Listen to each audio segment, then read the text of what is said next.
İndi isə dostlar, gəlin Ayaz Salayevdən danışaq. Ayaz Salayev çox ziyalı bir insandır, çox sakit insandır, çox profesional insandır. Bilir kino nədir, bilir festivallar nədir, bilir sənət nədir, müəllimdir, pedaqoqdur. Yadımdadır, bir 30 il bundan qabaq Reto verilişində aparıcısıydı.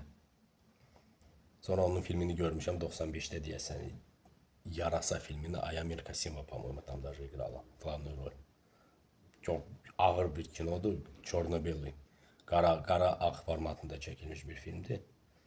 Ayaz müəllimə prinsipi yaxşı tanıyıram və onun haqqında, Röya xanımın haqqında videonu çəkməkdə bir məqsədim var idi ki, bizim ölkəmizdə kino biraz inkişaf eləsin. O da mənim bir arzumdur. Mən istərdim ki, bizim ölkəmizdə kino inkişaf eləsin və həmin Krasnı Daroşkalarda, Cannes olsun, Hollywood bilmirəm olsun, Bollywood olsun, fərqi yoxdur. Berlinale olsun, Oscar olsun, Qızıl Globus olsun, fərqi yoxdur. Orada da bizim aktyorlarımız, operatorlarımız, rejissorlarımız iştirak eləsinlər.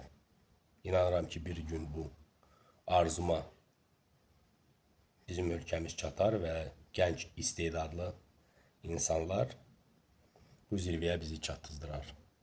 Sadəcə bu Ayaz